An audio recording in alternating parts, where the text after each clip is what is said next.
coup, merci au FTJ pour l'invitation. Petite présentation rapide, je m'appelle Benjamin Kounen, je viens à la base de Belgique, c'est pour ça que le nom est un peu compliqué à dire pour les Français. Je bosse chez Apollo GraphQL, je ne sais pas si vous connaissez. C'est en fait une boîte qui crée un peu tout le tooling autour de GraphQL pour que ce soit production ready, parce que sans ça c'est un peu compliqué de faire de la prod en GraphQL, ça reste un peu un jouet et parfois une faille de sécurité. On a aussi pas mal, on a introduit la spécification GraphQL Fédération, qui permet de faire des microservices en GraphQL. Voilà, si jamais vous avez des questions là-dessus, vous pouvez m'en poser après le talk. Et en fait, chez Apollo, à la base, c'est plutôt connu pour faire du JavaScript ou TypeScript, pas trop pour du Rust. Moi, j'ai été embauché chez Apollo il y a 3 ans et demi, 4 ans, où ils ont créé en fait une petite équipe de 7 personnes pour réécrire tous leurs proxys qui permettent de faire du GraphQL fédéré, donc en microservices, tout en Rust. Du coup, on a tout écrit en Rust. Maintenant, ça va beaucoup plus loin que ça, il y a beaucoup plus de features que ce qui existait avant. Et donc c'est pour ça que je bosse chez Apollo, j'ai toujours fait du Rust là-bas, ça va faire 7 ans que j'écris du Rust, 6 en production. Avant c'était plutôt sur des projets open source. J'ai pas mal contribué au projet Rust Analyzer, si vous faites du Rust normalement, utilisez Rust Analyzer. Et au compilateur Rust du coup. D'ailleurs, petite question, qui fait du Rust ici? Et qui en fait en production? Ok. Si vous faites du Rust, vous n'allez peut-être pas apprendre grand chose, mais ça va peut-être vous rafraîchir la mémoire ou répondre à certaines questions que vous vous posez. Du coup, ça c'est un peu la roadmap du talk. Si vous ne m'entendez pas assez fort, n'hésitez pas à le dire, je parlerai plus fort. Si vous ne voyez pas assez, ça m'emmerde, mais je m'arrangerai pour corriger le problème. Du coup, en gros, quand moi j'ai découvert le Rust, je me souviens que j'étais sur leur site et il y avait beaucoup de promesses. Et je me suis dit, en fait, comment ils arrivent à avoir ce genre de promesses, par exemple la memory safety et la performance, le fait de ne pas avoir de garbage collector, mais sans vraiment gérer la mémoire commencée avec des free, des malloc et tout ça. Du coup, je me suis dit, tiens, c'est intriguant. Et c'est aussi pour ça que j'ai eu envie de faire un peu plus de Rust, parce que les concepts m'intéressaient. Et du coup, juste en se posant cette question-là, ce qui est intéressant, c'est que ça va nous emmener à travers différents concepts, découvrir différents concepts qui font que Rust fonctionne. En fait, c'est pas juste... c'est tous ces concepts imbriqués les uns dans les autres, qui fonctionnent les uns avec les autres, qui fait que on peut avoir ce langage qui contient ses promesses et ses performances. Et du coup, en fait, juste avec cette question... comment il fait pour être sûr et concurrent et se passer d'un garbage collector, pardon. Tout le monde sait ce que c'est un garbage collector? Okay. Et du coup, en me posant cette question-là, on va voir que on va découvrir plein de concepts. Donc on va parler du borrow checker, des traits, des smart pointers et des marqueurs en Rust. Ne vous inquiétez pas, si c'est pas clair, ça le deviendra, espérons. Si c'est pas clair après, c'est que j'ai mal fait mon taf. Parler de Rust, la création un peu officielle, c'est en 2010 par Mozilla. En fait, l'histoire derrière, c'est que ça a été commencé par un employé comme un peu projet perso chez Mozilla. Il faisait ça sur son temps libre. Ça ne ressemblait pas du tout à ce que ça ressemble aujourd'hui. En parallèle, Mozilla, ils avaient pas mal de soucis sur Firefox, qui est dev en C++. Et en fait, ils se sont rendus compte que la plupart des bugs qu'ils avaient, c'était des bugs de safety mémoire, de sécurité mémoire, des double free ou des data arrays, ce genre de trucs bien chiants à débugger. Et ce qu'ils ont commencé à faire chez Firefox à l'époque, c'est ils se sont dit, ok, on pense qu'on peut éviter la plupart de ces problèmes en mettant un genre de linter, une analyse statique, qui va nous empêcher de faire des mauvaises pratiques qui créent des double free, des data arrays, ce genre de trucs. Des trucs qu'on peut faire dans tous les langages. Et donc ils ont commencé en faisant ça, mais ils ont vu qu'en fait ça faisait pas forcément tout le taf, ils n'arrivaient pas à attraper tous les cas. Et donc ils se sont dit en fait pourquoi pas plutôt les intégrer dans un langage où ce serait vraiment built-in, où en gros on ne pourrait pas compiler, ça ne pourrait pas se lancer en production si ça ne respecte pas ces contraintes mises en place pour ne pas avoir de problème de mémoire, de sécurité mémoire et tout ça. Donc c'est pour ça que c'est inspiré du C++. Et en gros, du coup, à partir de 2010, on dit que ça a commencé en 2010 parce que à partir de 2010, Mozilla s'est intéressé au projet perso d'un de leurs ingés en interne et ils ont commencé à sponsoriser le projet. Donc en fait, c'est plus devenu un projet perso, c'est devenu un projet pro sur lequel Mozilla le payait pour bosser là-dessus. C'est comme ça que ça a commencé. Du coup, le Rust, c'est un langage compilé. Il est fortement typé, on va voir qu'il il prend partie des types, il se sert de ça pour être safe et concurrent, et plutôt performant aussi. Quand je dis performance, c'est principalement au runtime, donc quand ça run, parce que on va le voir ensemble, mais ça vérifie plein de trucs à la compilation. Du coup, pour moi, un des gros défauts de Rust, si je devais en citer un, c'est le temps de compilation de Rust. Quand on arrive sur des gros projets, par exemple, le projet sur lequel je bosse, si on a un ordi qui n'a pas un processeur très puissant, je pense qu'on peut s'en sortir ça peut durer 20 minutes pour le compiler. From scratch. Mais après, maintenant, il y a des systèmes de cache. Donc 20 minutes, c'est vraiment, on arrive, on clone le repo et on lance. Quoi. On 20 minutes, c'est trop long. Pas très productif si on devait attendre 20 minutes à chaque fois. Donc en fait ça vérifie plein de trucs à la compilation, ils le savent, ils essayent de bosser là-dessus, d'améliorer, ça s'améliore, mais bon. C'est toujours pour moi le point noir de Rust, mais au final ça nous fait gagner tellement de temps en production parce qu'on évite beaucoup de bugs qu'on lui en veut pas trop pour ça. Du coup il n'y a pas de garbage collector comme on pourrait avoir en Python ou en Java ou autre. D'ailleurs disclaimer, je te dis que je connais très peu de Java, enfin, j'en ai fait quand j'étais à l'école et je n'en ai jamais fait après. Donc c'est loin pour moi. Je vais essayer de faire des corrélations entre Java et Rust, mais parfois elles sont peut-être fausses. N'hésitez pas à me dire. Leur mantra, c'est un peu fearless concurrency. En gros, on peut faire du multithreading, de la concurrence et tout ça sans avoir peur d'avoir des data races, comme on pourrait l'avoir dans d'autres langages. Donc data race, c'est genre on écrit en même temps sur la même donnée, et à la fin on a un comportement indéfini parce que ça ne sera pas toujours la même valeur qu'on va retrouver dedans. Du coup, pour débugger, ça en prod c'est parfait, si vous avez déjà eu l'occasion. Vous avez dû avoir beaucoup de joie.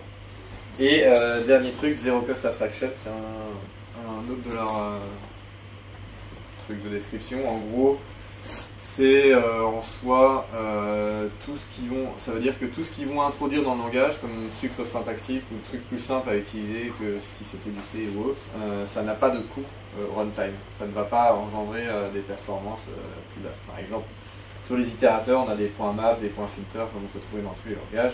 Ça n'a pas de coût par rapport à si on avait utilisé une bête boucle for. Ça sera même parfois plus performant en utilisant un itérateur qu'une boucle for. Pareil pour les types génériques, ça n'a aucun coût au runtime, ça a juste un coût à la compilation, ça va compiler un peu plus lentement. On pourra en reparler après de comment ça fonctionne. Pour qu'on soit tous sur les mêmes bases, ça va peut-être être ennuyant pour la plupart d'entre vous, mais on va faire ça rapidement. On va vite parler du modèle mémoire qu'on a dans nos ordinateurs et quand on développe. C'est pas spécifique à Rust, il y a ça dans tous les langages. C'est juste que en Rust, c'est quand même bien de le savoir et de savoir comment ça fonctionne. Ils arrivent à abstraire beaucoup de choses, mais c'est quand même bien de savoir pourquoi et comment ça fonctionne pour comprendre un peu les choix qu'ils ont fait et les décisions. Du coup, dans la mémoire, on a deux zones mémoire qui s'appellent la stack et la heap. La stack, c'est en fait une zone mémoire qui est, on peut dire, c'est réservée à une fonction. Donc quand on lance une fonction, on a toutes les variables qui vivent au sein de cette fonction, qui sont locales à cette fonction, qui vont être allouées sur la stack.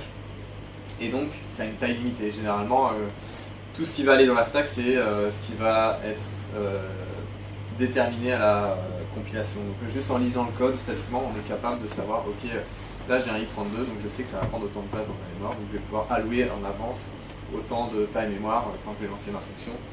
Si j'ai 3 i32, quand j'ai i32 c'est integer 32, donc je vais allouer 3 fois 32 bits. Donc ça c'est pour la stack, et du coup, vu qu'on le sait à l'avance, statiquement, ça va beaucoup plus vite quand on va utiliser cette zone mémoire. On verra aussi une autre raison pour ça. Et on a ensuite la heap qui est plutôt là pour des allocations donc, dynamiques, où on ne connaît pas la taille et la compilation. Par exemple, je fais un call sur une API, dans mon code je fais un call sur une API HTTP, je ne sais pas à l'avance quelle taille va faire mes strings ou le contenu de cette réponse à cette API. À ce moment-là, ça sera alloué dans la heap. Du coup, ces allocations, donc, généralement dans la littérature, quand on parle d'allocation, ça ne concerne que la heap. On ne parle pas d'allocation pour la stack. Donc ces allocations, ça va être au runtime et non à la compilation. Donc il faudra calculer au runtime et non à la compilation. Et du coup, dans la heap, ça fait aussi des appels système vers l'OS, vers le kernel, pour dire j'ai besoin d'allouer autant de mémoire. C'est pour ça que ça va un peu plus loin. On en reviendra. N'hésitez pas si vous avez des questions, vous pouvez lever la main et m'interrompre à tout moment. La heap aussi, elle va être utilisée, un autre exemple, c'est quand c'est des variables qui vivent en dehors de la fonction. Par exemple, on veut une variable globale, ce qui n'est pas l'idéal à utiliser, mais on veut une variable globale qui soit utilisable depuis toutes les fonctions, on va la mettre dans la heap, parce qu'en en fait, elle ne vit pas le temps d'une fonction, elle vit plus longtemps que ça. Si on regarde à quoi pourrait ressembler la stack, c'est une stack last in first out, donc on pourrait imaginer ça comme des pancakes. Je cuisine des pancakes. Quand j'en ai fini un, je le mets dans l'assiette. Quand j'ai fini le deuxième, je le mets par-dessus, et ainsi de suite. Et généralement, quand je vais en manger un, je vais prendre celui sur la pile, donc le dernier que j'ai mis dessus. Sauf si je veux me faire du mal, mais généralement on prend celui dessus, pas celui en dessous. Et donc c'est un peu le principe. Là, à chaque fois que je vais avoir un appel de fonction, donc une stack frame, on va avoir un empilement de stack frame, donc un pancake c'est une stack frame, avec une taille, la taille qui est calculée à la compilation en fonction des variables qu'on utilise dans cette fonction. Et on l'ajoute, et une fois qu'on appelle la fonction, on rentre dedans, et on va la dépiler au fur et à mesure en sortant des fonctions. Du coup, comme j'ai dit, c'est une taille connue à la compilation, et c'est plus rapide. On va voir pourquoi. En gros, là, à gauche, on a un programme Rust très simple.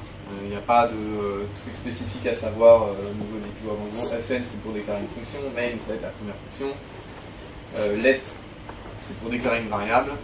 Petit truc différent par rapport à JavaScript, c'est que par défaut, tout est immutable en Rust. Donc si on met letX, c'est l'équivalent de tout pour vous en JavaScript. Et si on veut que ce soit mutable, on va juste ajouter le mot-clé mute après le let. Donc là, on déclare une variable x. Par défaut, il infère le type de variable. Donc là, j'ai mis un chiffre, un nombre. Par défaut, ça va être un i32. On peut très bien le forcer à autre chose. Mais là, par défaut, du coup, il va prendre un integer 32. Et ensuite, on appelle la fonction foo avec dedans deux variables, toujours des i32, les deux, y et z. Si on regarde à droite, on a un peu l'équivalent de à quoi ça pourrait ressembler au niveau mémoire dans la stack. Donc on a une stack frame ici qui est la stack main de la fonction main. On sait qu'on va allouer, on sait qu'on va avoir la stack frame de la taille de un i32 parce qu'on n'a qu'une variable i32 dedans. Je simplifie les choses. Et ensuite, on va appeler la fonction foo. On rentre dans cette fonction, du coup, comme les pancakes, on les empile. Bon, là, dans le visuel, là, on la met en dessous, mais c'est pareil, c'est la même idée. On rentre dans cette stack frame, on sait qu'on a alloué autant de mémoire dans la mémoire pour cette stack, qui est de i32. Et dès qu'on sort de cette fonction, on va prendre le pancake pour comparer avec ce qu'on a vu avant. Ça va être juste une instruction CPU qui va bouger l'adresse pour dire à partir de cette adresse mémoire là, tout ce qu'il y a après en fait c'est de la mémoire invalide, donc tu n'as plus accès. C'est juste ça, du coup c'est pour ça que c'est très rapide de invalider de la mémoire dans la stack pour comparer à la heap, ce qu'on va voir.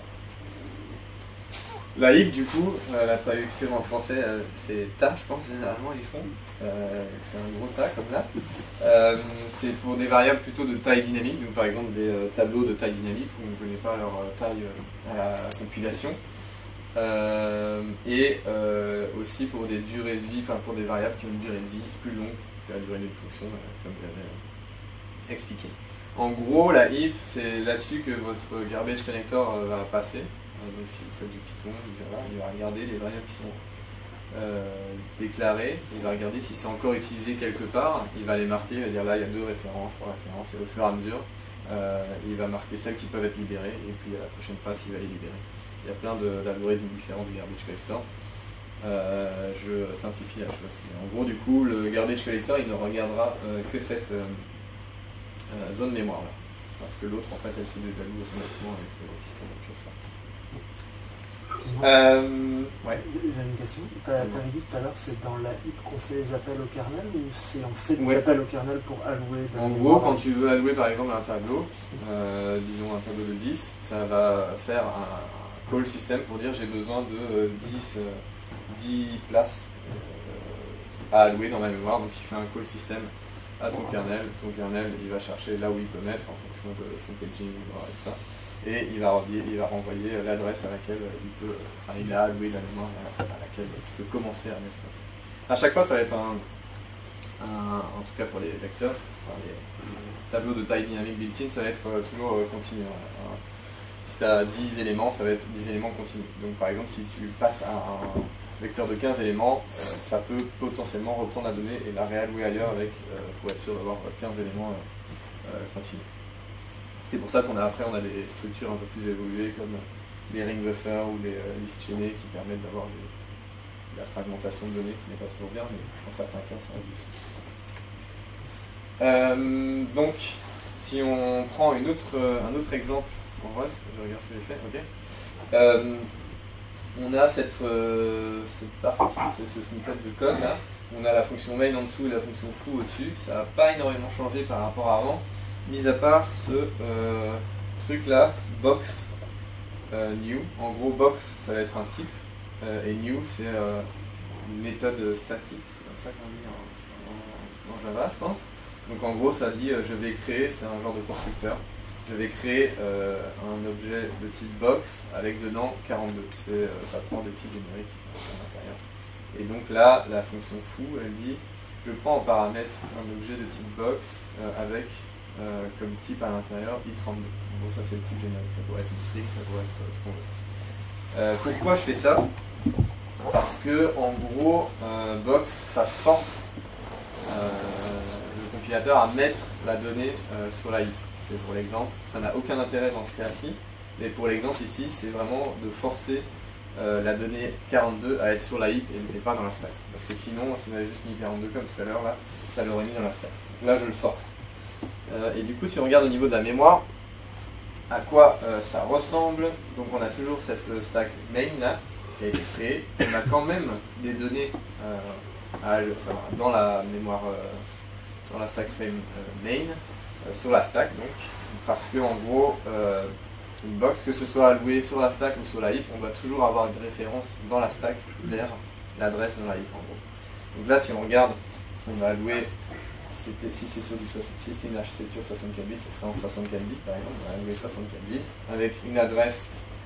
L'adresse, ça c'est l'adresse de ma valeur dans la stack, ma valeur mémoire dans la stack, mais la valeur qui se trouve dans la stack de cette variable, c'est en fait l'adresse vers laquelle ça pointe dans la heap. C'est comme un pointeur. On ne parle pas de pointeur en Rust, sauf quand on fait ce qu'on appelle de l'unsafe, où en gros c'est juste écrire du C, enfin c'est écrire du C dans le Rust. Mais on peut s'en passer.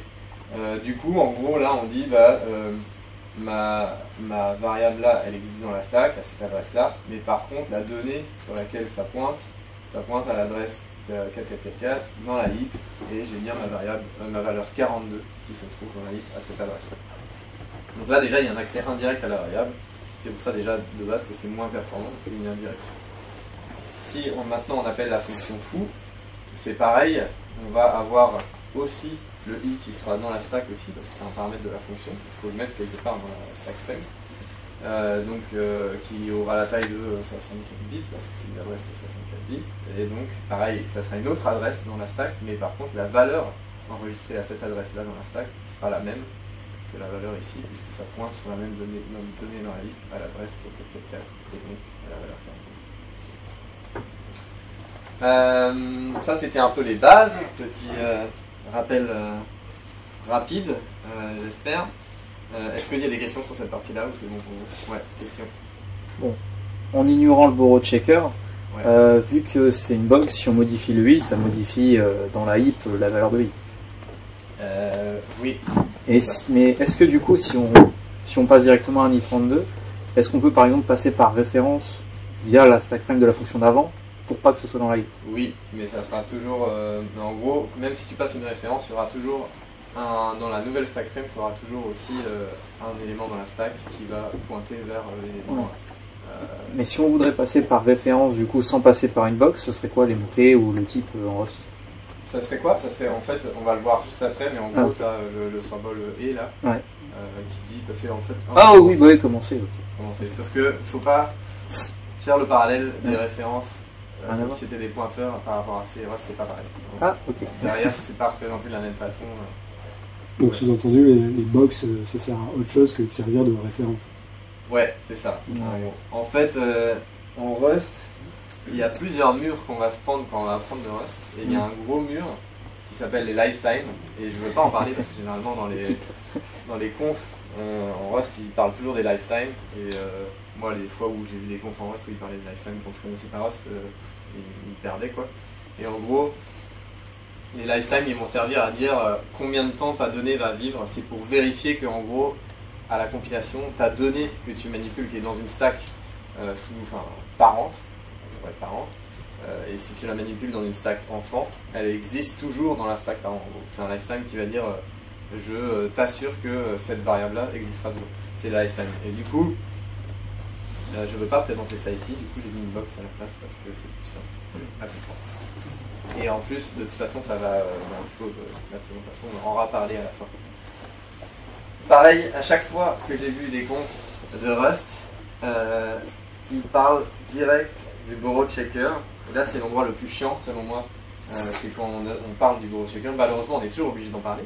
Mais j'essaye de l'aborder d'une façon un peu plus simple que généralement, quand on regarde une conf Rust, on a l'impression qu'il faut un PhD en maths pour faire du Rust. Sauf que non, j'ai pas de PhD en maths.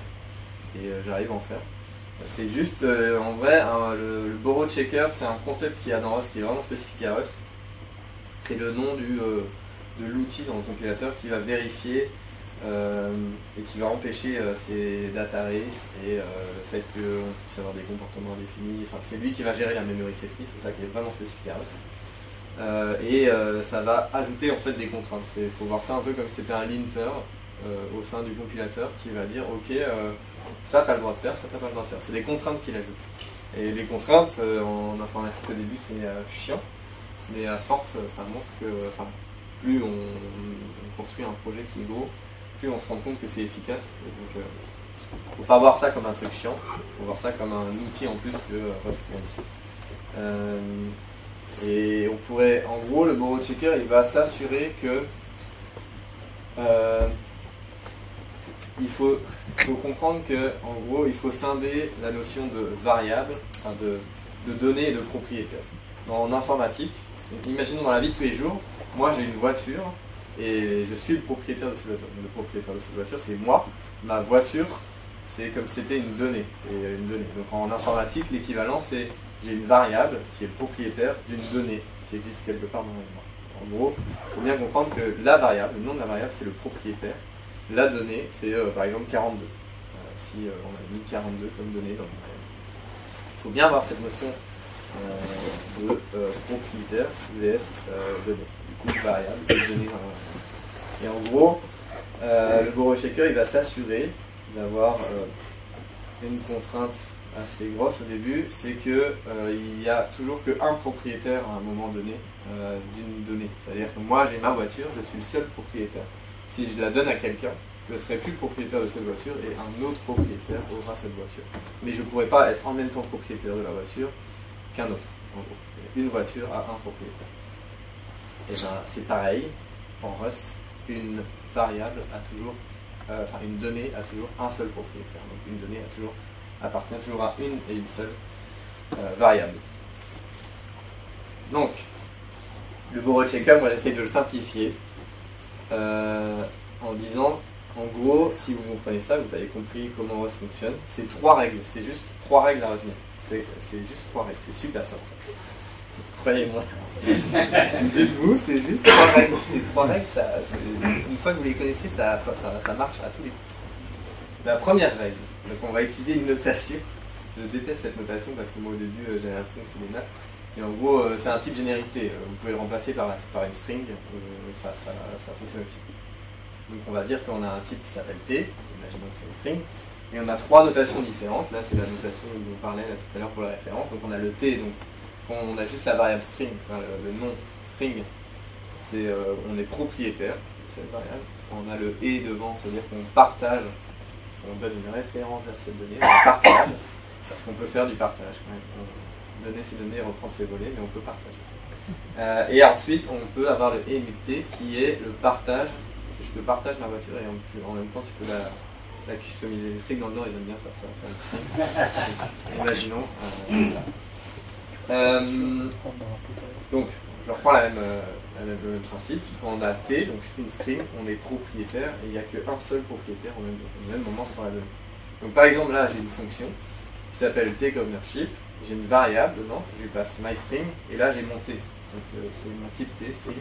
C'est-à-dire qu'en gros, quand je vais appeler cette fonction, je vais lui passer ma string, je ne pourrai plus l'utiliser après une fois que je reviens de ma fonction. Je l'ai donné à ma fonction, c'est fini, je lui ai donné ma propriété, je ne peux plus l'utiliser.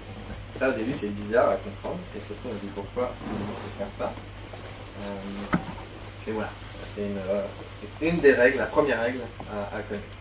Et une deuxième règle, c'est cette notation-là, le et t. Donc on peut détenir une ou plusieurs références immutables de t. C'est-à-dire que la string, on peut la prêter plusieurs fois, plein de fois en même temps, tant que vous la modifiez pas. Ma voiture, je veux bien la prêter plusieurs fois en même temps, potentiellement, mais la modifiez pas.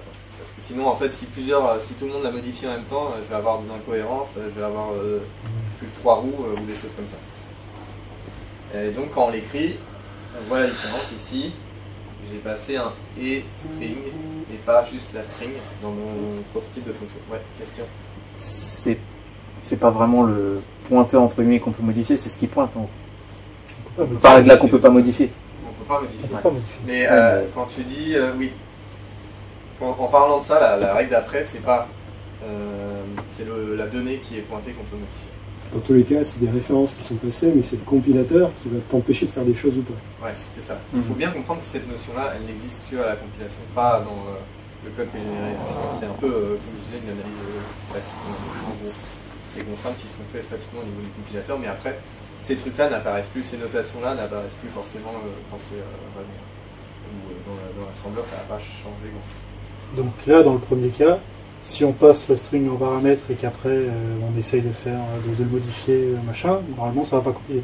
En gros, on va le voir dans l'exemple juste après, mais tu vas appeler cette fonction, tu vas lui donner une string, tu vas ressortir de la fonction, tu ne pourras plus l'utiliser. Même juste la lire, tu ne pourras même pas la lire. C'est fini, elle n'existe plus. Tu l'as donnée à quelqu'un, cette personne est morte, en l'occurrence la fonction, c'est fini, tu peux plus l'utiliser. Elle peut la rendre.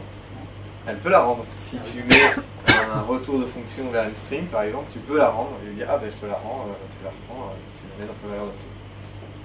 C'est un pattern qu'on a en Rust. Ça va être la même où il va réallouer un nouveau string qui va rendre. Non, ça justement, c'est là où il faut comprendre que cette notion n'apparaît pas dans le code généré. C'est en gros le compilateur il va se démerder pour utiliser le truc, mais il va pas forcément réallouer des trucs. Mais ce qu'il va faire, en gros, une string derrière, c'est quand même un pointeur sur la heap, parce qu'une string, ça a une taille indéfinie. Donc il va quand même allouer un truc sur la stack, mais ce qui va te retourner, ça va être l'adresse, là où ça, enfin, c'est vraiment dans la heap, ça va pas réallouer un nouveau truc. Okay. Donc voilà. Et dernière règle, que j'avais dit avec les 3 règles, c'est le emut-t qu'on a ici, qui dit on ne détient une référence mutable et exclusive de t. Ça veut dire que si je prête ma voiture de façon immutable à quelqu'un et qu'en même temps je vais la prêter de façon mutable à quelqu'un d'autre, ça ne peut pas marcher. C'est juste, soit je la prête à une personne de façon mutable et c'est tout, soit je la prête à plein de personnes de façon immutable, ça pose pas de problème. Mais si je la prête une fois de façon mutable à quelqu'un, c'est fini, je ne peux pas la prêter de façon immutable au même moment à quelqu'un. J'ai bien dit au même moment. Ça rentre en compte quand on fait du multithreading ou des trucs comme ça. En gros, c'est vraiment pour empêcher les data race, genre un seul thread va pouvoir modifier ta donnée et pas les autres. C'est un peu comme avec les maps où on peut demander à avoir l'accès en lecture à plein de threads, mais on attend que tout soit sorti pour avoir l'accès qu'en écriture à un seul thread. J'imagine, c'est en Java qu'il doit y avoir ça. Bon, donc plein de langages. Oui, j'imagine que c'est un peu ça. En gros, faut pas voir ça comme un lock, c'est pas un lock, c'est juste à la compilation, on va t'empêcher de le faire.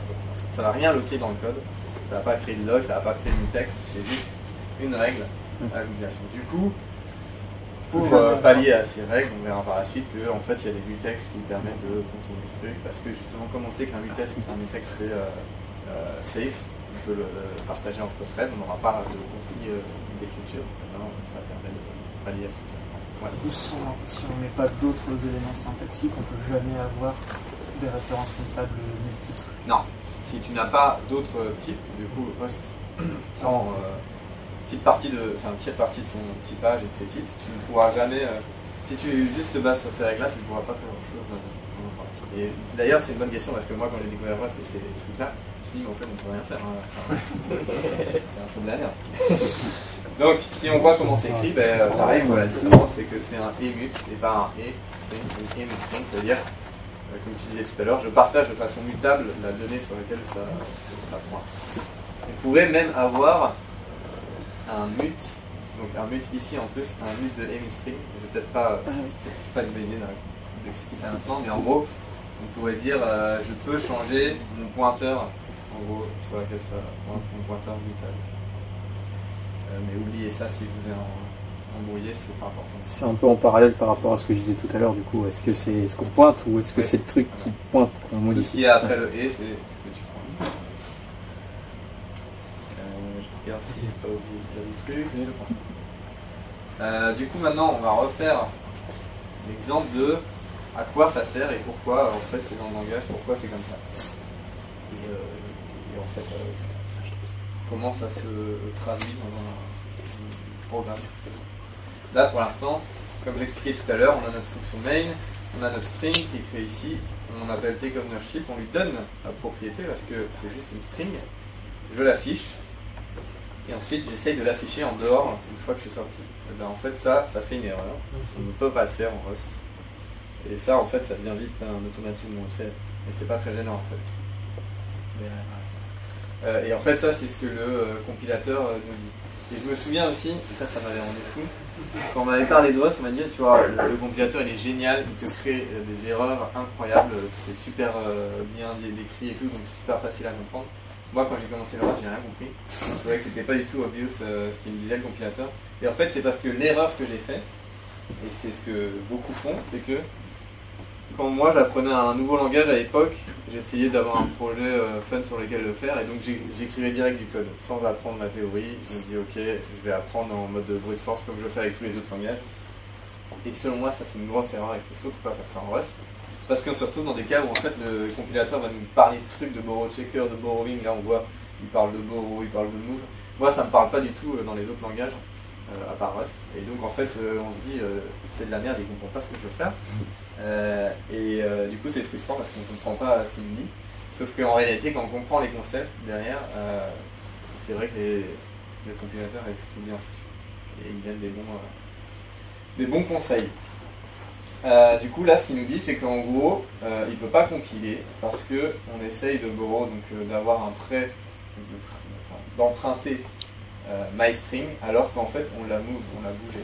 Cette notion de move en Rust, ça veut dire qu'en gros on la move ici, on l'a bougé, on a donné la propriété à ce moment-là, et tu essaies quand même de la réutiliser après, c'est pas possible. Et une fois qu'on a compris ce concept, en fait le message erreur est super bien écrit, mais si on ne comprend pas le concept, ça nous frustre et on dit qu'il comprend juste pas ce qu'on veut faire. Des questions là-dessus ou c'est bon? Ce serait la même chose si c'était pas une variable sur la heap, mais une variable sur la stack. Si c'était le même code mais avec oui. 32, ce serait même non. Mais je veux pas rentrer dans le détail de pourquoi, donc considérez que Et les strings en Rust, c'est immutable. Oui, bah comme tout en Rust est immutable. Et c'est un vrai immutable, pas un immutable être péjoratif, mais pas un immutable à la JavaScript où tu fous un const et en fait tu peux modifier un truc dans un objet, dans un champ, dans un objet. C'est vraiment immutable. C'est pas juste la référence qui est immutable. Ouais, la value en mémoire, il n'y a aucune méthode qui permet de changer cette zone mémoire. Si elle est immutable, tu ne pourras pas. Si tu ne mets pas mute devant, tu ne pourras jamais faire. Et d'ailleurs, en fait, c'est fait parce qu'il y a une analyse un peu statique, donc tu dois être très explicite dans est-ce qu'elle est mutable ou pas, est-ce que je pourrais la muter ou pas. Donc c'est de la deep immutability. Voilà, c'est ça. Moi j'appelle ça juste de l'immutabilité parce que vraiment en fait c'est pas immutable, ça doit pas être immutable en tout. Voilà. Ça se tient. Donc si on prend l'autre règle là, on a un ET qui correspond à un évec de string. Donc on peut définir une ou plusieurs références immutables à ce vecteur. C'est-à-dire que j'ai ma fonction main ici, j'ai mon vecteur avec des strings dedans, et je parcours ce vecteur en utilisant la référence. Pourquoi je fais ça? Parce que si je retire ça, après je ne peux pas l'afficher mon vec, parce que je l'aurais donné à mon for. Donc là je lui dis, je te le prête durant ce temps-là, et en même temps, je te reprête ça. Donc là c'est la notion de traiter deux fois au même moment, de façon immutable. Je te reprête ce prime vec pour que tu me l'affiches. Et là en fait j'ai pas mis le et parce qu'on me le donne de façon, déjà c'est un prêt, donc j'ai pas besoin de mettre le et parce que quand j'utilise ça, ça m'est arrivé implicitement. Donc en gros ce que ça fait c'est que ça va afficher en double le truc à chaque fois. Enfin pas en double mais ça va réafficher tous les éléments du vec à chaque élément du vec. Ouais, question. Donc ça veut dire que là dans le premier prêt qui est fait avec le for, ouais. Si ça n'avait pas été un prêt, tu n'aurais pas eu le droit de prêter à la ligne suivante. C'est ça, ouais. Ok. Exactement. Là, tu l'as donné, donc en fait, tu n'aurais pas pu le faire ici. Okay. Mais là, en l'occurrence, on le prête et on le reprête. Là, c'est vraiment pour montrer qu'on peut avoir plein de références immutables, c'est pas un problème.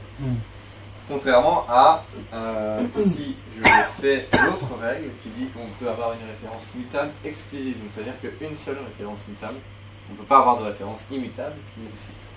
Et l'explication, c'est simple, c'est que, par exemple, si on fait ça en Python, ça marche. Ça, je le sais. Mais ça fait un comportement pas fun. Je pense que si on le fait en Go, ça marche aussi. Mais en gros, comme ça fait on va en reparler après. En gros, j'ai mon vecteur. Là, je l'ai mis à mute. Parce que je suis obligé, si je veux le prêter de façon mutable, je suis obligé de le déclarer de mute de base. Ici, on ne voit pas ce emute dans une fonction, mais en gros, il faut imaginer que push, il prend un emute du vec. En gros, je peux vous montrer, par exemple.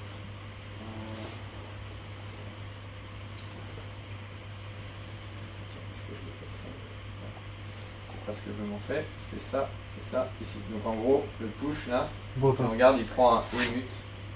On voit rien. On voit rien derrière. Là, Ah ouais. là, le push sur le vecteur, il prend un emute de self. En gros, c'est là, c'est à ce moment-là où il y a ce emute. Hop, je reviens sur mon truc. Et est-ce que j'ai perdu mon truc de présentateur? Oui, c'est pas grave, je vais me démerder ça. On mettrait peut-être. Du coup, j'en reviens. J'ai mon vec immutable. Je refais mon prêt de façon immutable à mon for. Et en même temps, je le prête de façon mutable. Ça, on casse la règle. Du coup, on va avoir une erreur. Parce que là, j'essaye d'ajouter un élément dans mon vecteur. Et si on fait ça, en fait, si on lit le code, on se dit bien que ça n'a aucun sens de faire ça. Parce qu'en gros, on parcourt un vecteur et en même temps, on ajoute des éléments dans ce vecteur. Ça fait un comportement bizarre. Je pense que si on fait ça en Go, ça va, en fait, je pense que ça prend une copie à un instant où on commence la boucle. Donc, on va parcourir juste ces éléments-là et jamais parcourir ça. Si on fait ça en Python, je crois que ça fait une boucle infinie. En gros, ça se termine jamais. Parce qu'en fait, au fur et à mesure qu'on va parcourir le vec, on va essayer d'ajouter un élément. Donc, en fait, ça va créer une boucle infinie parce que le vec sera jamais fini vu qu'à chaque itération, on va faire ça. Ça n'a aucun intérêt de faire ça. C'est juste pour l'exemple. T'as l'air dubitatif, donc n'hésite pas si t'as une question. Non, La question c'est pourquoi on ferait ça, on le fait pas en... Ça peut arriver par mégarde, mais c'est pour montrer un exemple de qu'est-ce que ça empêche comme problème d'avoir cette règle. Et du coup, là si on fait ça par exemple, on voit bien qu'en gros il met une erreur parce qu'il nous dit qu'on l'a prêté de façon immutable alors qu'on essaie en même temps de prêter de façon immutable. Je reviens à 2 slides avant, où on partage plusieurs références immutables. Dans la fonction primevec, tu dis que c'est un évec, donc c'est immutable. Mais vu que dans le for c'est myvec sans le et, Est-ce qu'après le fort de Ici, là Privec, tu pourrais encore y accéder? Ici là? Ouais. Ouais. Parce qu'en gros, tu ne mets pas. Parce que tu l'as mis dans le titre. Ouais, voilà, c'est ça. En gros, tu pourrais le mettre, mais ça servira à rien. Enfin, tu aurais le Lincoln Rust qui te dit ça sert à rien ce que tu fais. Parce que tu l'as déjà déclaré comme Privec. C'est ça. Ah, même ça, il t'engueule. Si tu, mais il compile, mais il te met en warning. Ce genre de truc. Ouais. On a déjà vu après si ça avait été mis en mutable du coup pour la. Est-ce que ça serait possible? Non, parce qu'au même moment, tu ne peux avoir qu'une référence mutable. Donc, soit l'un, soit l'autre, mais pas en même temps. C'est comme essayer de modifier un vecteur, enfin une liste en Java pendant qu'on fait un for each dessus. On peut pas, normalement, il va te chier. Là, pour le truc d'avoir une seule instance mutable, la première, quand on l'a définie, c'est la première instance mutable. Et si on avait fait dans le for et mute myvec, là, il n'aurait pas voulu parce qu'il considère que c'est une deuxième instance mutable. Ouais, c'est ça. En gros, tu le traites de façon mutable ici et là. Et en fait, ça existe en même moment. Par contre, si je prends myvec ici et que je le bouge ici, dans mon push là, que je mets ici, il n'y a pas de problème, ça marche pas. Que tu le traites de façon mutable ou immutable, parce qu'en même temps, tu en auras qu'un. Les deux instances mutables, ce serait celle qu'on met dans le for et celle qu'on utilise pour le push. Ouais. Ah oui, ok. En gros, c'est ça. C'est les deux références. Il n'y a pas de copie, il n'y a pas de clone de données, c'est juste dans le code, dans le compilateur, il comprend ça comme deux partages mutables de ta donnée. Il n'y a pas de copie, il n'y a pas de clone. En fait, rien n'est copié, rien n'est cloné de façon cachée en Rust. Parce que ça pourrait créer des problèmes de performance. Et en fait, quand on introduit des clones, c'est toujours explicite, il y a toujours un point clone sur la donnée. Des questions là-dessus ou c'est bon? On décrit ce qu'on veut, mais on ne dit pas ce que ça va faire. Enfin, ouais. Pareil pour les lifetimes. C'est des contraintes, en gros, c'est pour ça que tu décris les contraintes que tu veux mettre. Pareil, comme je disais, je ne veux pas parler des lifetimes, donc en gros, je parle plutôt de la notion de scope, qui est aussi une vraie notion en Rust, et en gros, en Rust, on peut créer des sous-scopes, donc on a une stack frame main, et ça, en fait, c'est en vrai derrière, c'est une stack frame aussi, ça crée un sous-scope avec son propre lifetime, temps de vie, quoi. En gros, une fois qu'on sort d'ici, ça, il y a le curseur qui monte, qui dit les données qui étaient là-dedans, elles sont plus valides, donc tu peux plus accéder. C'est ce qu'on appelle, en gros, quand on a des segfaults en C, c'est quand on essaie d'activer la valeur à la donnée qu'on ne peut pas. On ne peut pas faire d'arithmétique de pointeur en Rust, et heureusement. Donc on crée un nouveau scope, et en gros cette variable-là, elle va vivre que le temps de ce scope. Une fois qu'on sort ici, je ne peux pas l'afficher comme vous l'aurez ici, ça m'énerve. Pareil, là je crée une référence mutable de ma variable ici. D'ailleurs, ça ne compilerait pas parce que j'ai même pas mis mute ici, mais disons que j'ai un mute. Ça va vivre que le temps de mon scope, et après ça va être kill, donc en fait ici je pourrais refaire une référence. On a aussi ce qu'on appelle du shadowing, ça existe aussi je crois, où en gros tu peux avoir le même nom de variable, mais si on utilise ici ce nom-là, il va prendre celle qui est dans le scope prochain. Ça shadow la variable qu'on a ici. Et une fois qu'on sera sorti, que je veux l'afficher, la long list, ça va printer 1 et pas 5. C'est pas la même variable. Ici dans le sous-scope, tu avais changé la valeur de long list binding avec la mutable ref. Ouais. En sortant, elle aurait cette valeur. Oui, exactement, parce que ça pointe vers la donnée mutable. C'est pour ça que j'aurais dû mettre but ici, parce que de toute façon, ça va pas. Petit détour par un peu de syntaxe en Rust. Là, on a une enum format avec les différents variantes, JSON, YAML ou TOML, et on a une struct. C'est comme une classe en gros. La différence par rapport à Java par exemple, c'est quand on décrit une struct, on décrit de façon séparée la partie donnée, donc ici on a la partie donnée, et la partie implémentation qui est un autre bloc pour implémenter les méthodes ou les trucs dessus. En gros, c'est pas au même moment. Là on a une struct point avec X et Y comme champ à l'intérieur. Tout ça pour comprendre ce que je vais vous faire après.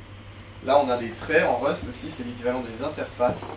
Java à quelque chose près. Je pense qu'en Java, corrigez-moi si je me trompe, mais en Java, on ne peut pas implémenter une interface sur un type qui ne nous appartient pas. En gros, moi par exemple, je peux implémenter ce trait-là sur un type qui vient d'une autre librairie. Je ne sais pas si en Java, on peut implémenter une interface qu'on a fait nous sur un type qui n'est pas à nous. En Rust, on peut faire ça, ce qui est plutôt pratique parce que du coup, on peut étendre les capacités d'une string, par exemple. On peut dire en fait une string, ça a une aire. Ça n'a pas de sens dans ce cas-là, mais on peut étendre ça. À partir du moment où soit l'un ou l'autre nous appartient, ça marche, on peut le faire. Il y a des petites exceptions, mais ce que tu dis, c'est que le square vient d'une librairie. Voilà, c'est ça. Et on peut implémenter notre propre méthode sur square, même si ça ne nous appartient pas. Quand tu dis que si on modifie une string et qu'elle aurait une aire, en fait on ne lui rajoute pas de la data, on ajoute un comportement par rapport à la data qui existe déjà. Un comportement. Ouais, la data, okay. Une sorte d'extension function Exactement. Comme C# ou Comme Est-ce que dans les interfaces il y a de la data en Java? Donc là par exemple j'ai implémenté AsArea pour Square et ça connaît, ça sait faire l'air. Et la notation eSelf là, c'est vraiment pour dire je prends de façon immutable et une référence immutable de mon objet, mon instance Square. Parce que si j'avais pris juste self, c'est-à-dire qu'une fois que je fais mysquare.area, c'est-à-dire qu'après je peux plus l'utiliser. Ça me retourne l'air, mais je peux plus rien faire avec mysquare, il a disparu vu que j'ai donné la propriété à la méthode area. Donc généralement, quand on a des méthodes, on fait des références pour pouvoir réutiliser quand même.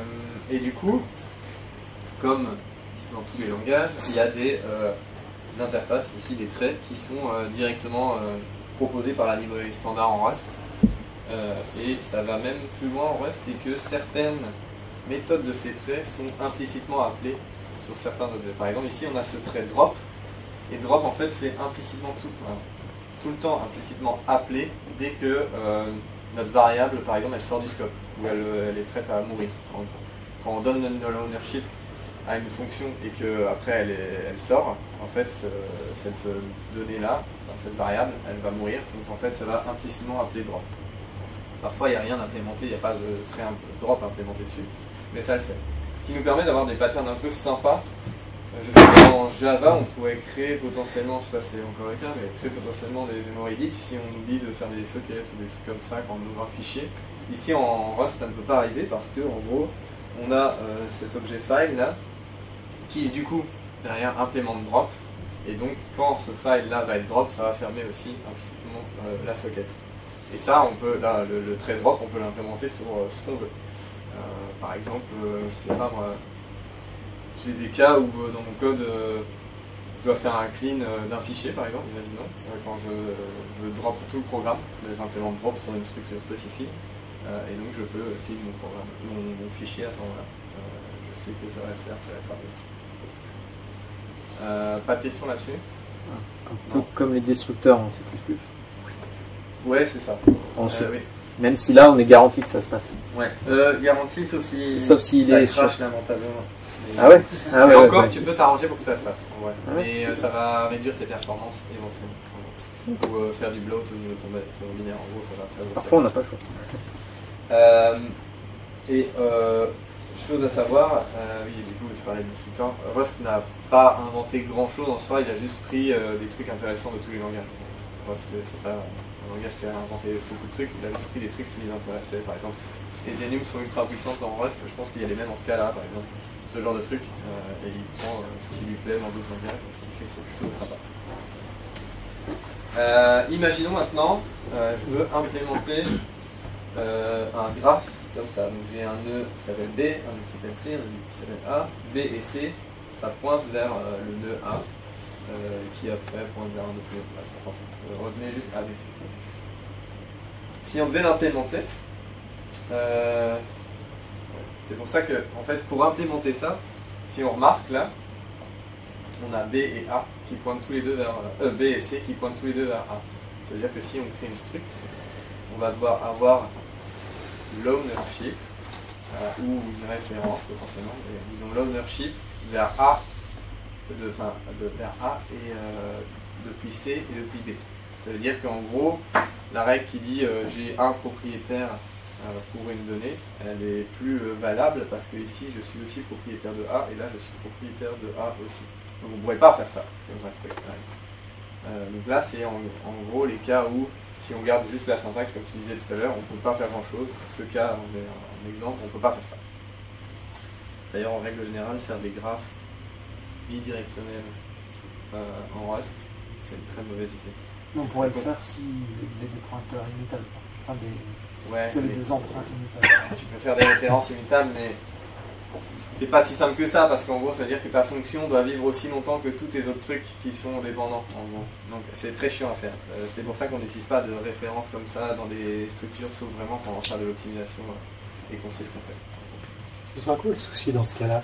À partir du moment où il y a un des nœuds qui a obtenu la propriété de A, alors on ne pourra pas mettre le deuxième nœud vu qu'il y a déjà un propriétaire, c'est ça? Ouais, c'est ça. En gros, si tu mets A ici, dans la classe ici, et que tu veux remettre A ici, c'est mort parce que tu l'as déjà mis là.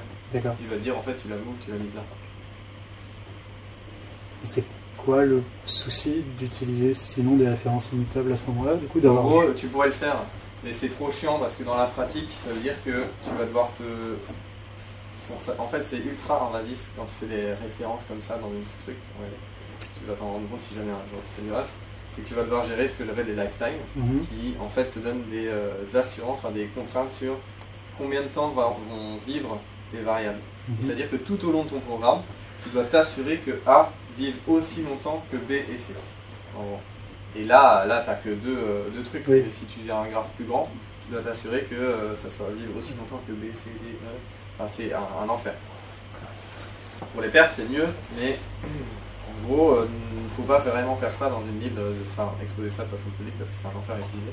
Ça ferait que ce serait hyper relou de retirer le nœud B si c'est B qui a la propriété de A. De toute façon, si tu le fais de façon immutable, c'est mort. Oui. Et si tu le fais de façon mutable, c'est mort aussi parce que tu ne peux pas en avoir deux qui vivent en même temps.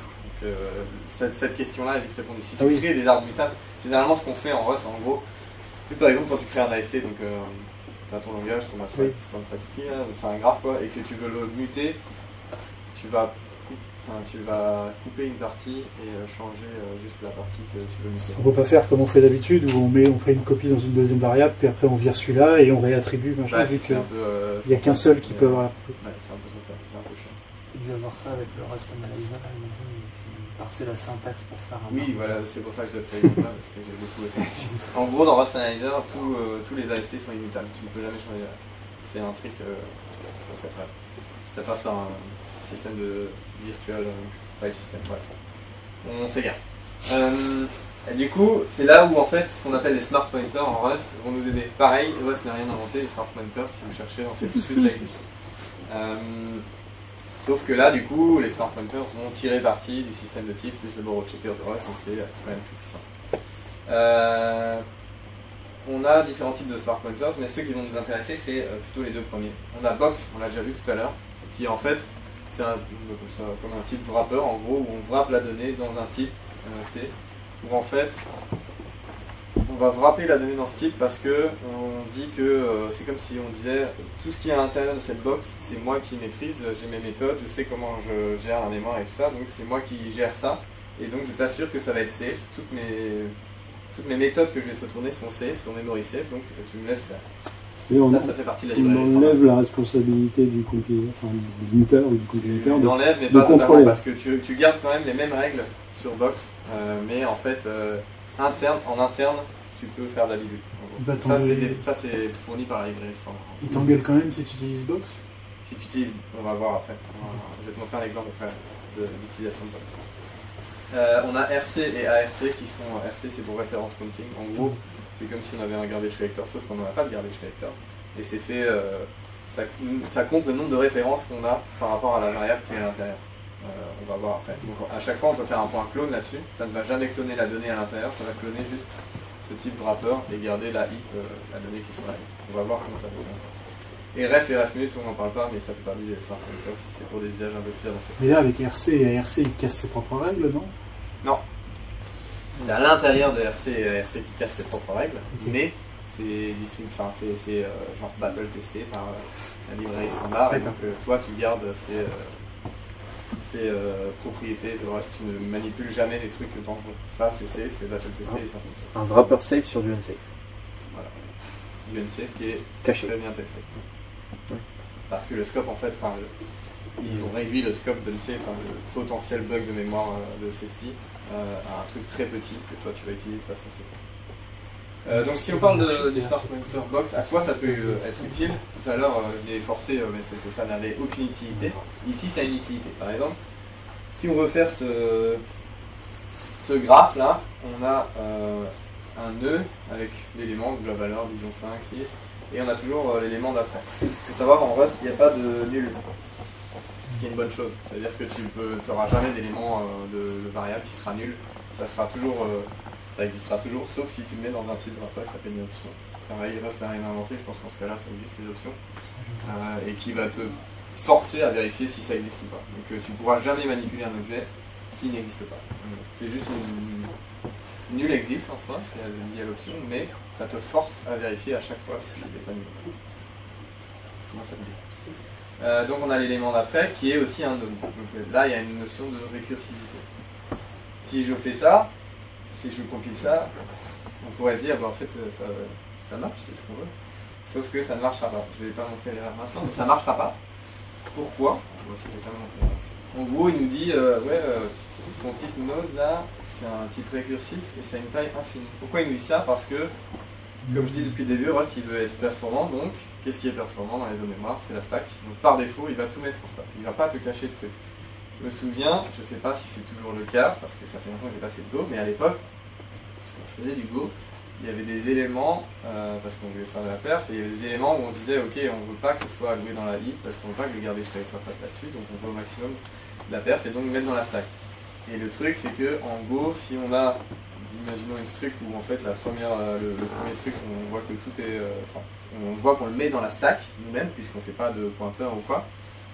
Si on a des sous-éléments dans cet objet Go, par exemple, je pense qu'à l'époque c'était timestamp qui contient un pointeur et du coup ça fait effet tache d'huile. Ça veut dire que toute ta struct, même s'il y a un élément vraiment bas dans ta struct qui pointe dans la heap, toute ta struct va aller dans la heap automatiquement, il ne va pas se faire chier. Et donc ça c'est très chiant quand tu veux faire de la performance parce que et tu ne veux pas mettre dans la stack parce qu'en fait tu ne maîtrises pas toujours tous les objets que tu utilises et c'est pas toujours en fait explicite. Ici c'est explicite, tout sera d'office dans la stack sauf si on l'indique nous-mêmes comme j'avais fait tout à l'heure avec Box. Et donc là il nous dit en fait c'est une taille infinie parce que en gros vu qu'il veut mettre tout dans la stack, il veut essayer de se calculer statiquement, donc il va lire. C'est-à-dire, ok, quand je veux quand je veux mettre un node dans ma stack, donc je veux le faire là, je vais devoir avoir assez de place pour un U32 et j'ai un ex donc je vais devoir avoir assez de place pour un node. Ok, c'est quoi la taille de mon node? Je retourne là, je vais devoir avoir assez de place pour U32 et puis je vais devoir avoir assez de place pour un node. Ok, ainsi de suite. Donc en fait, il est incapable de savoir la mémoire qu'il va devoir allouer sur la stack. Du coup, il nous met là. Et c'est dans ce cas-là où Box vient à la rescousse parce qu'en gros, Box il force à mettre sur la heap parce que si on met sur la heap, ça veut dire que la taille là qu'on va avoir là, maintenant que j'ai mis une box, c'est la taille d'une adresse dans le architecture, donc 64 bits, parce que ça va pointer sur la heap. Dans ce genre de cas, on n'a pas le choix, on met dans la heap parce qu'en fait c'est récursif et que le compilateur il doit savoir ce qu'il doit allouer dans la stack. Donc dans ce cas-là, il va regarder Node, il va dire ok, j'ai besoin d'un 32 et j'ai besoin d'un truc en 64 bits parce que j'ai une adresse de box qui va pointer dans la heap. Donc ça, si je compile ça, ça fonctionne. Du coup, si on repense à notre problème, j'ai mon A qui est contenu dans B et C, j'ai ma struct là qui contient en même temps un nœud, une récursivité. Je vais essayer de le faire. Donc j'ai mon A qui est l'élément 5, mon A lui il avait un ex à 10 là, et puis rien. Donc mon ex de 10 rien. Et par contre j'ai mon B là qui devait être, moi j'ai mis 5 mais c'est 3. J'ai mis 5 mais c'est 3. Et mon C qui devait être 4 et j'ai mis 5 bien sûr. Merci ceux qui connaissent. Et du coup comme next je vais lui mettre mon nœud A et aussi mon nœud A. Et là du coup je vous ai un peu spoilé parce que en gros ça ne fonctionnera pas. Est-ce que vous êtes tous d'accord avec ça que ça ne fonctionnera pas? Sauf que le box new, il y a de la magie dessus. Non, il n'y a pas de magie. Sur la signature de la méthode.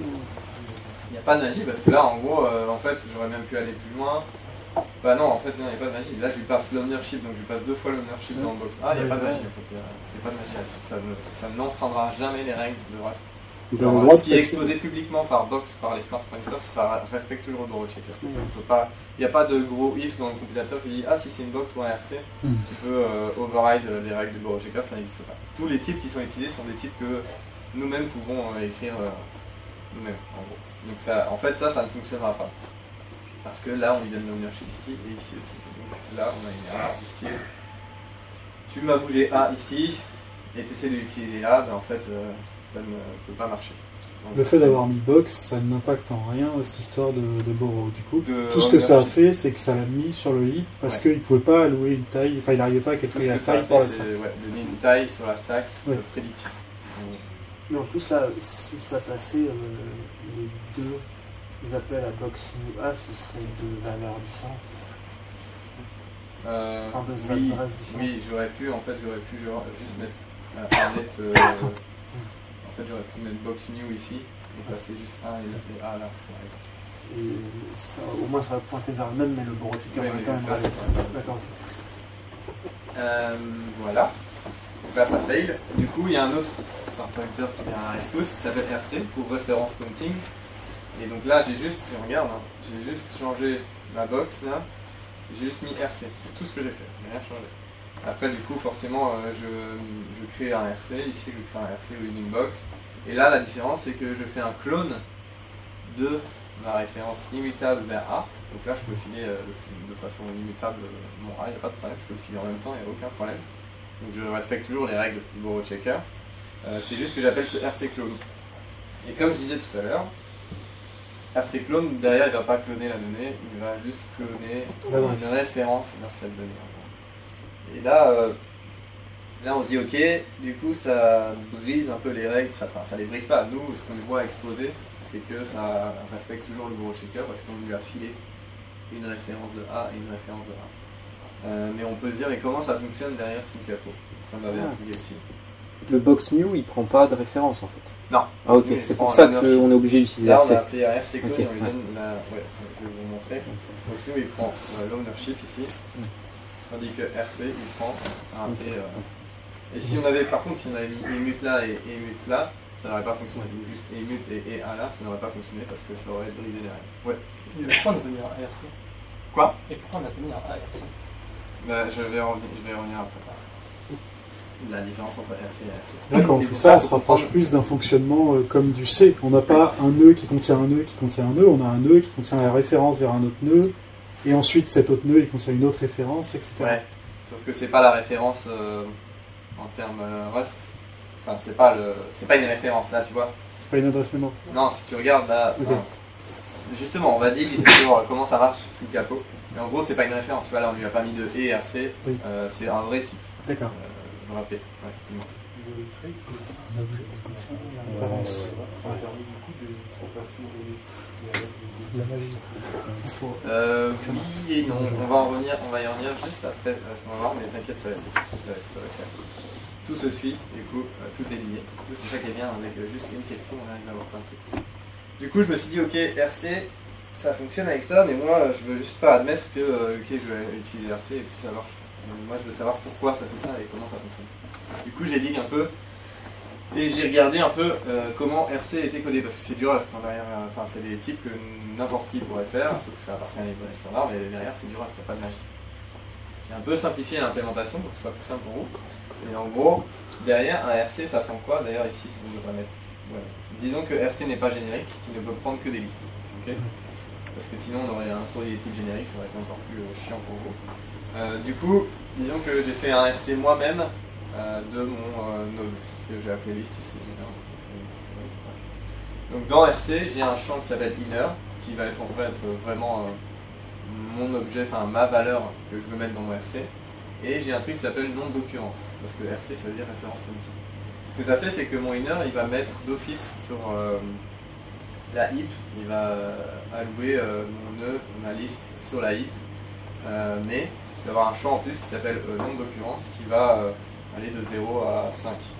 En gros, ce qu'il fait, c'est qu'à chaque fois que je fais ce clone, ici, qu'il fait, c'est qu'il ne va pas réallouer sur la heap, il va prendre la référence, il va prendre la même référence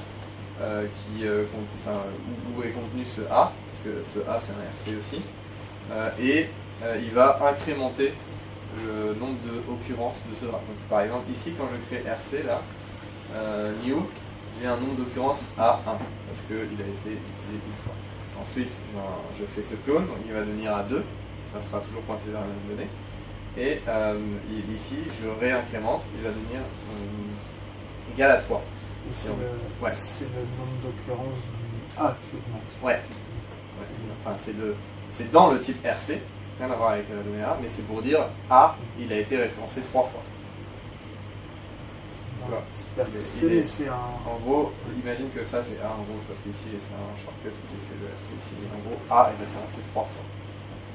En fait, c'est un peu comme un garbage collector, ça fonctionne comme ça, sauf que ça tourne en parallèle. Ici c'est directement en fait. Et on se souvient du drop là, qui nous permet de, par exemple, de libérer le socket quand on drop un file par exemple. Et ici, pareil, ils ont implémenté drop sur RC.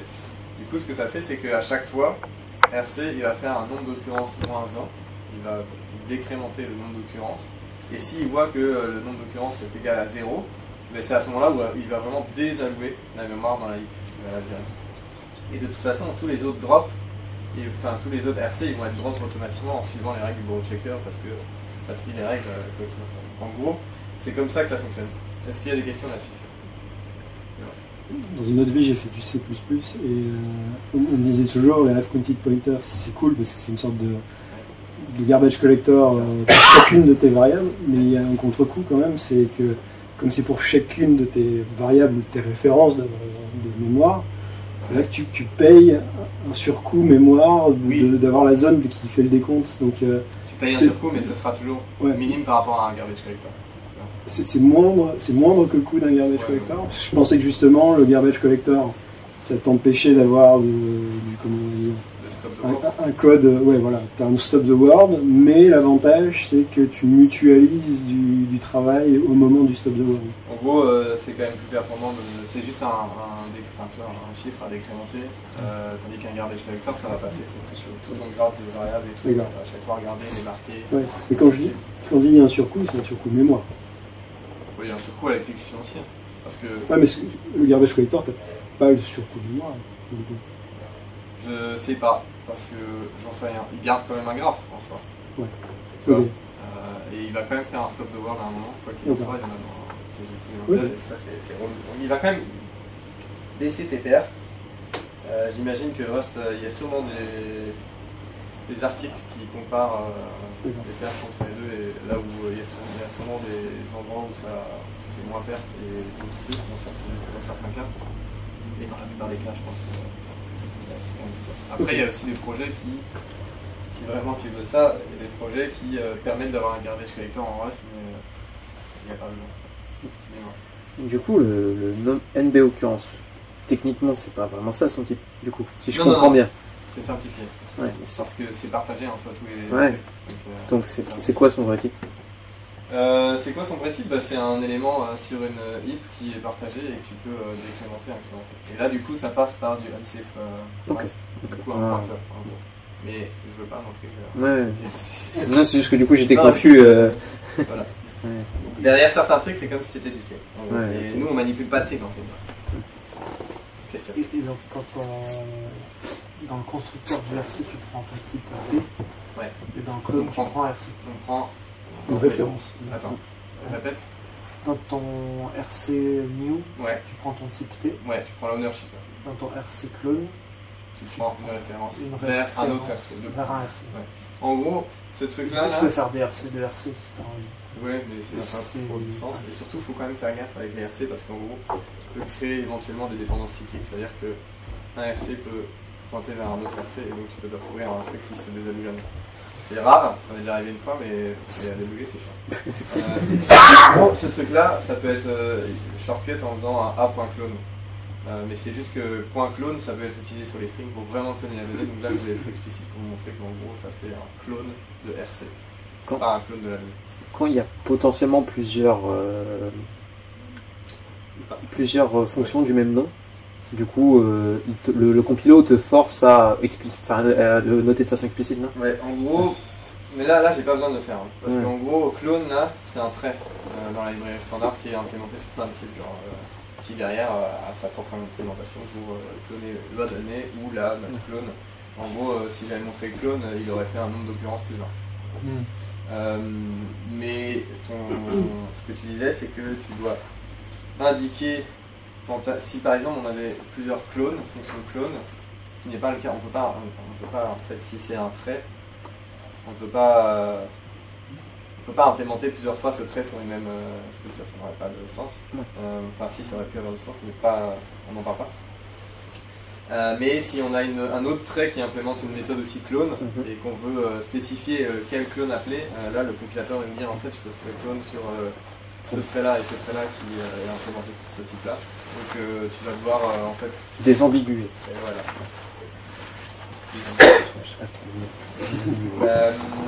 Voilà. Et du coup, on en vient au dernier élément, parce qu'en gros là, on pourrait se dire, ça marche, mais si, disons que ça c'est sur la heap, okay, celui là est sur la heap, donc on est partagé entre toutes les occurrences. Le problème dans ce cas-là, c'est que si je commence à faire du multithreading et que je sors en même temps de plusieurs threads, donc je kill ma donnée, mon RC de plusieurs threads, on va avoir ce ND occurrence -1 qui va se faire en même temps sur la même donnée. Et donc, un comportement indéfini parce que c'est une data race. En gros, ça va essayer de faire -1 sur une donnée en même temps, on ne sait pas ce que ça va faire dans plusieurs threads. C'est là où ARC, c'est toi qui me demandais ça, ARC intervient parce que ARC c'est pour atomic reference counting, où en gros, il met, pour ceux qui connaissent, un nombre atomique, mais en gros c'est genre un mutex autour d'un. C'est pas vraiment ça, mais c'est au niveau CPU, mais en gros c'est un mutex autour de ce nombre pour dire tu ne peux le modifier que de façon atomique. Donc, multithreading compliant. Ouais. C'est quoi la blague du coup du arc mutex quand on se bat avec le borrow checker? C'est quoi la blague? Ouais, il me semble avoir vu ça sur internet, gros, arc mutex. Au lieu de beaucoup de arc mutex en Rust parce qu'on a besoin d'un truc qui est clonable. Si tu veux manipuler ton mutex, il n'est pas clonable de base. Donc tu mets un arc autour pour qu'il soit clonable. Tu mets un arc parce que atomique, ça va être atomique. Donc tu le rends clonable ton mutex pour que tu puisses faire du lock de plein d'endroits dans tes threads différents. Ah ok. Ouais. Parce que si tu as juste un mutex tout court, d'ailleurs je ne sais même pas s'il y a des cas d'usage de mutex tout court parce que on va faire là comme ça, il y en a sûrement. Ça marcherait pas parce que en fait tu pourrais accéder à ton mutex que depuis un thread. Okay. Donc pour en terminer, là on a la notion de marqueurs qui sont en fait des traits qui n'implémentent rien, juste pour marquer la donnée, dire cette donnée là elle est copie, on en revient de ce que tu disais.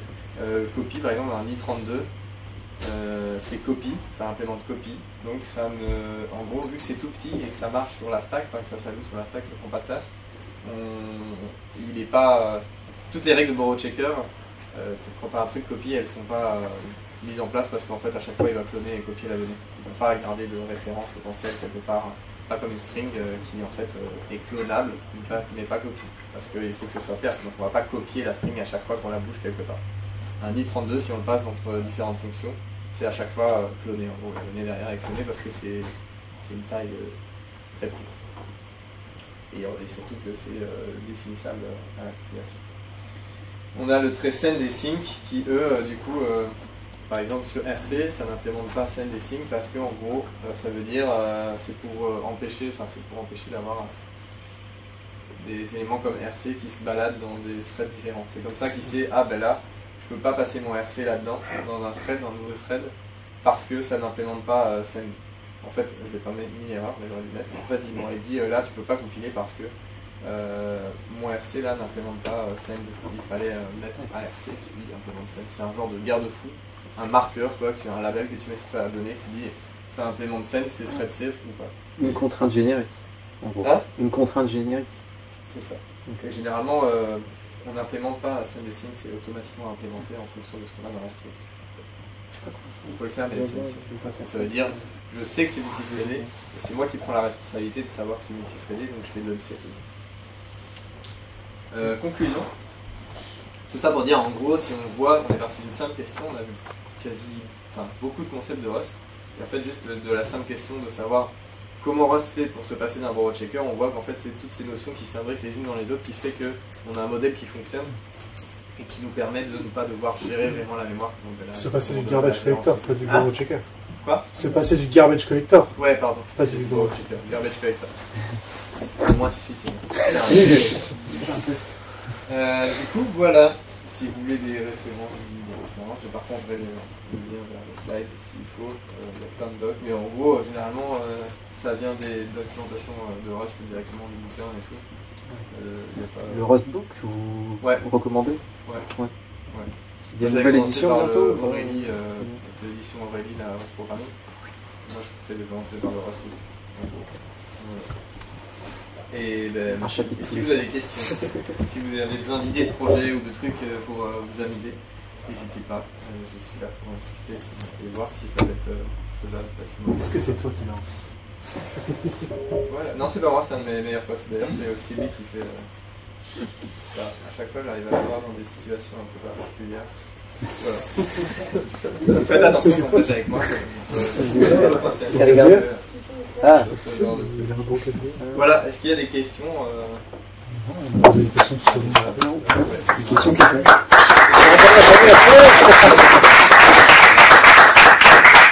questions qui fâchent, c'est ça? Ouais. J'ai vu dernièrement sur des discussions que Rust est super comme langage, mais la communauté elle se tire franchement dans les pattes pour ce qui est de maintenir le langage. Quand il y a des petits nouveaux qui arrivent pour essayer de prêter main forte, et les anciens leur refilent le bébé avec le débat, ils se cassent à toute vitesse. Qu'en est-il? Qu'est-ce que tu en penses? Maintenant que depuis que j'ai un enfant, je n'ai plus l'occasion de contribuer au compilateur militaire partiel de l'équipe Core. Donc je sais pas trop, j'ai pas mal bossé avec l'équipe Core et elle était plutôt friendly. C'est toujours la même, enfin les mêmes anciens collègues qui sont là. Je pense qu'ils sont plutôt friendly. Je pense que il y a aussi le fait qu'en gros, à un moment, il y a une grosse task force par les GAFAM qui ont embauché plein de contributeurs, en gros, des compilateurs, et donc ils les payent, surtout Amazon. Maintenant, c'est Amazon qui paye beaucoup de contributeurs Rust. Et je pense que malheureusement, ils sont quand même drivés par les objectifs de la boîte pour améliorer le langage, et donc peut-être que potentiellement, c'est dû à ça, ou en fait, quand il y a des nouveaux, ils n'ont pas forcément le temps de les onboarder, ou j'en sais rien. Mais j'ai envie de dire... je pense pas que ce soit juste dans la communauté Rust, mais moi, en tout cas, moi, dans la vie de tous les jours, quand je contribue encore à des rationaliseurs de temps en temps ou quoi, je sais pas si c'est parce que j'ai déjà bossé avec eux avant ou pas, mais c'est plutôt friendly. J'ai pas trop de réponses. Ouais, dis-moi. Le compilateur ou même les autres outils Rust, ils sont faits en Rust ou dans d'autres langages? Tout est fait en Rust. Genre Cargo qui fait le packaging, tout est fait en Rust. Ouais. Et sur le dernier drama sur les tests de réécriture du core utils de Ubuntu, ils auraient découvert que Rust n'était pas assez performant. Qu'est-ce que tu en penses? J'en pense que Rust ne sera jamais aussi performant que le C, tout comme le C ne sera jamais aussi performant que l'assembleur, si tu veux t'amuser à faire de l'assembleur. Donc voilà, c'est un peu comme si tu me disais, mais en fait on a vu que le C c'était pas aussi performant que l'assembleur. J'ai envie de te dire oui, mais ça vient avec un certain prix. C'est pareil, le Rust ça a quand même une abstraction un peu plus élevée et des safety un peu plus sympas. Enfin, c'est un langage quand même plus sympa que le C à utiliser, pour être honnête, et un peu le C++ aussi, et ça reste un avis personnel. Et en gros, tout ne vient pas gratuitement, il y a quand même des abstractions, donc forcément il y aura toujours des moments où ce sera moins optimisé. Si tu veux vraiment optimiser, tu peux toujours écrire des blocs d'assembleur dans ton code Rust si tu veux. Donc voilà, aujourd'hui on a des CPU qui sont quand même un peu plus puissants qu'à l'époque, on fait aussi de l'embarquer en Rust, ça fonctionne bien. Donc moi je suis pas trop dans les rabats, on cherche de la performance, mais voilà, si vraiment on voulait faire de la performance au max, j'aurais écrit chez Apollo un assembleur, mais je pense pas que j'aurais dû ship un truc aussi rapidement et être aussi safe en mode genre ça kill, ça marche, c'est positif. Et encore une fois, c'est des débats. C'est comme les gens qui comparent Go et Rust, pour moi c'est un débat qui n'a pas lieu d'être, parce que en gros c'est pas les mêmes usages. Enfin, tu vois. t'es quand même beaucoup plus... la learning curve, la courbe d'apprentissage pour faire du Rust est quand même beaucoup plus importante que pour faire du Go par exemple. Est-ce que ça besoin de faire du Rust pour écrire du script, pour faire du DevOps, j'en sais rien, je suis pas seul, tu vois. J'ai une autre question plus constructive. Ouais. Non mais je dis pas que c'est pas constructif. Est-ce que, enfin, je sais pas si c'est possible, est-ce que ça serait possible de réécrire des parties de LLVM qui servent à... en fait, qui sont le back-end de Rust, ouais. si j'ai bien compris. En Rust. Tout déco là. Ouais, alors, LLVM, pour ceux qui ne savent pas, c'est dans un compilateur, on a toujours un front-end. Donc le front-end, c'est le compilateur Rust qui va vérifier la syntaxe, qui va créer l'abstraction, enfin la ST et tout ça, vérifier toutes les règles, les types et tout. Et derrière, c'est envoyé vers un back-end, un compilateur back-end, pour générer vraiment le code machine. Et en fait, c'est scindé en deux parties parce que générer le code machine, maintenant, il y a tellement d'architecture, i32, ARN sur Apple ou des trucs comme ça, que c'est chiant à générer. Et donc, c'est comme une API, un SDK que tu utilises et qui va générer le code machine. Et ta question, c'est est-ce que LLM pourrait être... LLVM, pourrait être réécrit en Rust? Oui, comme n'importe quoi pourrait être réécrit en Rust. C'est comme au début, Rust, le compilateur, il n'était pas écrit en Rust parce que mais il y a aussi des projets, comme je ne sais pas si tu connais CraneLift, qui est un autre back-end compilateur. Je ne sais pas où ça en est aujourd'hui, mais à un moment c'était quand même assez utilisé. CraneLift. Qui est un autre back-end qui peut être plugué sur le compilateur Rust. À l'époque, ça compilait 10 fois plus vite, mais moins optimisé pour la prod. Donc en gros, les gens l'utilisaient en dev, donc ça compilait beaucoup plus vite. Parce que c'est quand même un bottleneck de s'adapter à LLVM, parce que LLVM c'est générique, pas spécifique à Rust. Ouais, il y a d'autres projets pour faire de back-end de trucs. Et est-ce que LLVM pourrait être écrit en Rust? Je ne vois pas de contre-indication. Ça pouvait pas emmener des comportements différents, de voir un compilateur en dev et un compilateur différent pour la prod? Si, notamment sur les perfs, mais après, normalement, ça n'amènera pas de comportement vraiment, genre de logique différente sur les perfs et les optimisations. Parce que LLVM, il est quand même bien optimisé, mais il est là. Ah, ok. Dans la compilaison. Ouais. Je sais que c'est devenu un peu un même de dire vas-y, on va écrire en Rust. Ouais, là, il y a des gens qui font des fontaines en Rust. C'est quoi les applications web? Parce que effectivement, tu peux potentiellement tout faire en Rust. Ouais. C'est quoi l'endroit ou les endroits les plus appropriés où on se dit là, ça vaut le coup éventuellement de tenter un peu de se faire un peu violence? Il y a un truc bateau, mais en gros, un truc, tu veux vraiment des perfs.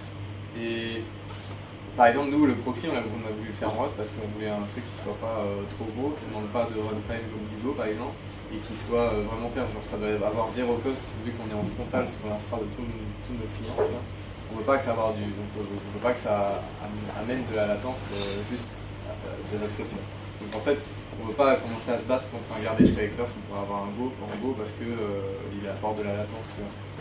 Donc, ce genre de cas, quand tu ne veux pas avoir de coût en plus, donc de la perf. Après, je pense que c'est pas mal utilisé dans du parsing et tout ça de données parce que au moins c'est quand même assez rapide et tu as un footprint qui est plutôt rapide, enfin qui est plutôt optimisé quoi. Donc il y a ça.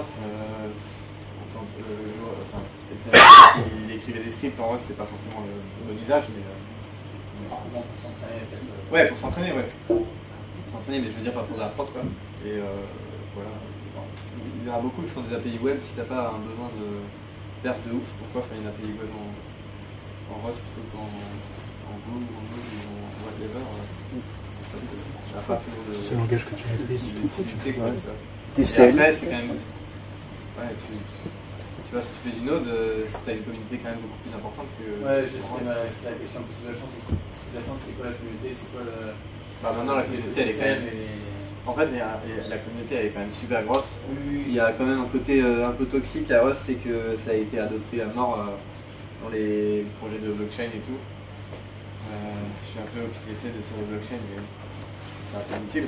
Mais du coup, ça a créé beaucoup de livres pour la blockchain qu'on ne se sert pas, tu vois. Donc, en vrai, si tu regardes les jobs en Rust, je dirais que 75% c'est la blockchain, tu vois. Et Et donc tu as quand même une communauté, hein. Franchement, c'est un langage qu'on peut appeler mature aujourd'hui. Hein. Amazon, ils basent toute leur codebase en Rust, là. C'est quand même assez mature. Mais, ça sera jamais aussi gros. Tu vois, il y a une communauté de ouf sur Node, NPM et tout. C'est quand même non négligeable dans certains cas. Par exemple, c'est toi qui me parlais du même tour écrit en Rust, là, et de faire du front en Rust. Juste pour l'histoire de communauté, je ne ferai pas du front en Rust, tu vois. Ça me ferait marrer, mais. Pour du tooling, ça peut avoir l'intérêt. Ouais, du tooling interne, tu vois, mais je ne mettrais pas. Non, le tooling tout court, en fait. Ah oui, oui. Mais je parlais du front, tu vois, si tu veux faire un projet interne en front, vas-y. Mais fais pas ta prod. Tu peux le faire, mais tu vas avoir plus de galères que si tu faisais du React, c'est comme ça, tu vois. À un moment. Comme ça, faut les jusqu'au bout. On va pas faire du back-end dans Python et du front-end dans Python, etc. Quoi. Ouais, voilà. Moi j'adore le Rust, hein. Sur des projets perso, je m'amuse bien à faire du front-end. Mais déjà, je sais pas faire du front-end, c'est plus. Voilà. D'autres questions? Vous utilisez Rust-Rover? De toute façon, Benjamin reste avec nous et on peut continuer à discuter autour de choses bien. Juste une petite question pour la sortie, c'est pas où vous êtes arrivé, on attend juste. D'accord.